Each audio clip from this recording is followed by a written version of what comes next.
Muy buenos días a todos, queridos Raúl Padilla, Marisol Schutz, Raúl Tola, Gabriel Torres, queridas amigas, queridos amigos. Antes que nada, expreso mi alborozo y felicidad por el retorno de la presencialidad a esta ya mítica, legendaria Feria del Libro. Cuando corría la pandemia, hace no tanto tiempo, nos preguntábamos muchos cuándo sería posible para todos nosotros, los participantes, los invitados, los espectadores de este gran acontecimiento universal en que se ha convertido la feria, volver a estar juntos presencialmente, y esta es la respuesta. Me cuentan que hace algunos días, cuando se inauguró, hubo emociones encontradas. Por un lado, una avalancha de gente que se precipitó, como todos los años antes de la pandemia, a este gran acontecimiento literario y cultural, y por otro lado, una manifestación que pretendía impedir o por lo menos entorpecer el evento, motivada por algunas autoridades políticas, evidentemente ignorantes de lo que esta feria ha hecho por Guadalajara, por Jalisco, por México, por América Latina, por la lengua española, por la cultura y por la libertad. Me parecía tan demencial lo que me contaban que yo dije: esto tiene que ser una estrategia publicitaria de Raúl Padilla para volver a la presencialidad. Pero me dicen que no, y la mejor respuesta a esos actos matonescos, intimidatorios, algo cantinflescos también, por lo inverosímiles, es precisamente lo masiva que está resultando esta feria, lo exitosa que está resultando esta feria, y la presencia de todos ustedes aquí. Así que mi primer mensaje es un mensaje de solidaridad, queridos Raúl y Marisol. Quien se mete con la feria, se mete con los escritores, se mete con los lectores, se mete con todos los que amamos la cultura de la libertad y la cultura a secas. Así que somos un ejército de amigos que saldremos a defender a la feria cada vez que esté bajo amenaza.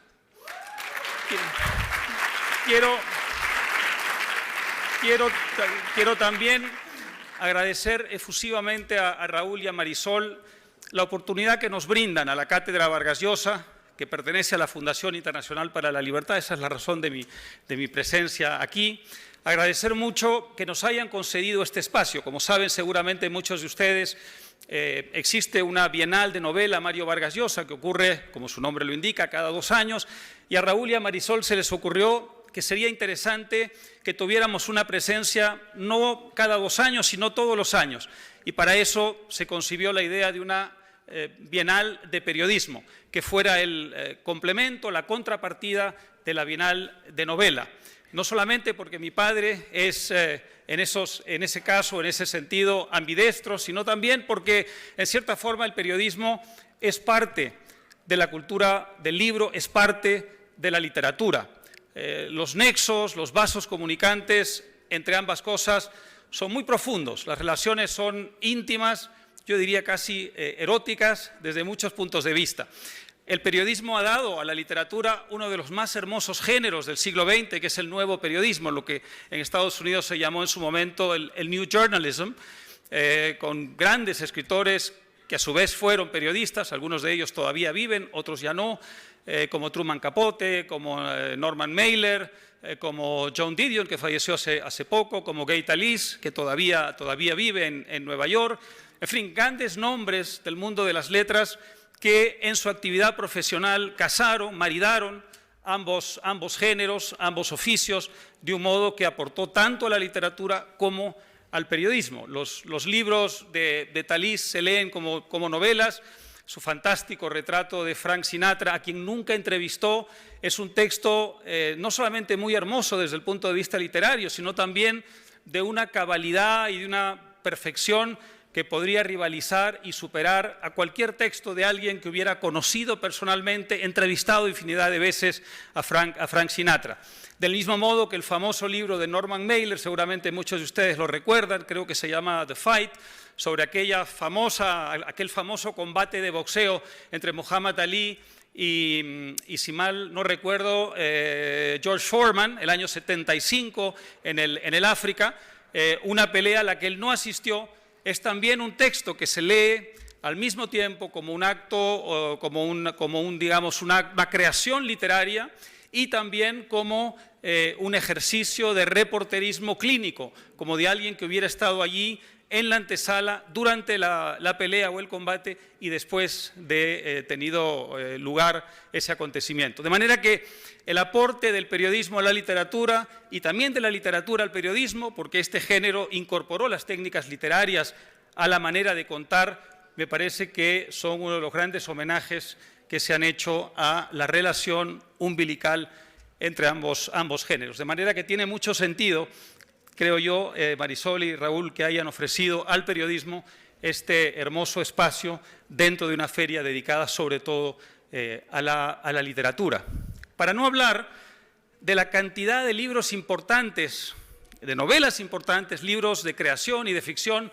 que han hecho del periodismo y de los periodistas su gran tema, su gran contenido. Mientras venía para acá pensaba en algunos títulos, quizá la memoria me falle, pero yo recuerdo mucho, por ejemplo,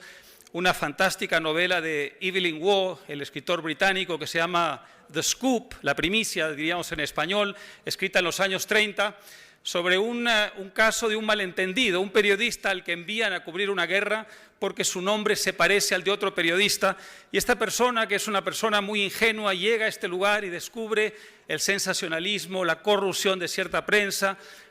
el fake news, la manipulación de la verdad en el contexto de una guerra donde un buen día tiene, por casualidad, la posibilidad de asistir a una primicia que, por supuesto, le permite ser protagonista de su periódico en Londres. Y bueno, todo esto termina en un gran malentendido porque cuando regresa a Londres no es a él, sino a la persona con quien lo habían confundido originalmente, a quien premian y a quien, agradecen todo lo que ha hecho por el periodismo, ¿no? Entonces, es un libro que en el fondo es una novela sobre el periodismo y sobre todo lo que tiene de luces y también de sombras el ejercicio de esta profesión.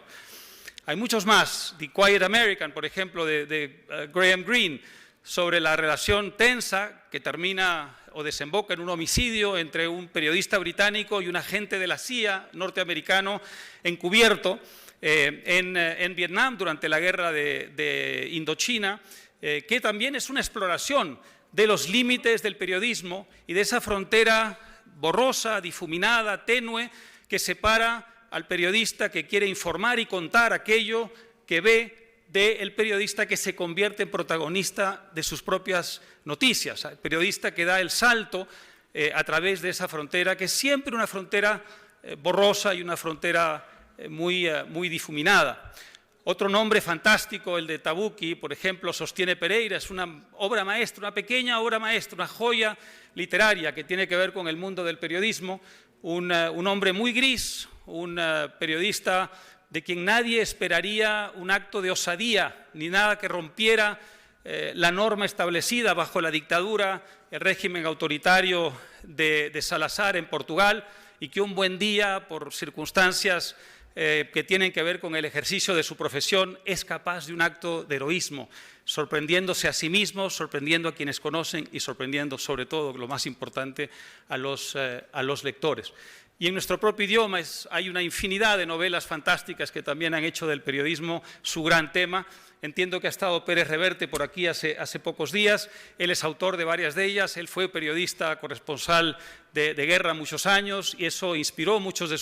sus textos. Territorio Comanche, por ejemplo, una fantástica obra sobre dos corresponsales de guerra que están en la guerra de Yugoslavia, y en realidad no ocurre mucho, o no parece que ocurre mucho en esa novela, porque lo que hay es un diálogo entre ambos en el que el verdadero protagonista es la memoria, es decir, los recuerdos y las imágenes que atesoran ambos de guerras pasadas y de acontecimientos pasados que tuvieron que cubrir, y es, por tanto, algo que va más allá de contar la historia de lo que es el ejercicio de la profesión. Es también una exploración del alma humana a través del periodismo que sirve de pretexto para eso. Tenemos El vuelo de la reina, de Tomás Eloy Martínez, una fantástica obra también, donde se describe el mundo del poder en Argentina, la podredumbre, la corrupción, los mecanismos podridos y corrompidos del poder, a través de un periódico ficticio que está inspirado, en fin, seguramente en instituciones reales, pero que sirve a Tomás Eloy Martínez, que fue un fantástico novelista, para explorar también la relación entre el periodismo y la sociedad. De manera que la relación entre ambos, como decía, entre la literatura y el periodismo es umbilical, y por eso creo tremendamente apropiado que estemos hoy celebrando ambas cosas. Quiero terminar agradeciendo mucho a todos ustedes por estar aquí, los periodistas que han venido desde distintos lugares, entre ellos muchos compatriotas míos, a quienes agradezco su presencia. Son todos personajes que tienen en sus países unas enormes responsabilidades, que han hecho muchos sacrificios, que han recibido amenazas, que han sido objeto de represalias y que han tenido el valor de perseverar en el ejercicio de su profesión. Y no quiero terminar sin mencionar, por supuesto, porque no sería apropiado hacerlo, que estamos en México, en el país de América Latina que ha sufrido las peores violencias contra los periodistas, y es mucho decir, en un continente que de un cabo al otro ha sido víctima en el ejercicio de la profesión periodística de amenazas constantes, de allí el título que nos convoca. Pero México ha sido un país en ese sentido privilegiado, y quiero rendir homenaje desde esta modesta tribuna a todos los periodistas y las periodistas de México que en el ejercicio de su profesión han perdido la vida en años recientes. A todos ellos les rendimos un sentido y caluroso homenaje. Muchas gracias.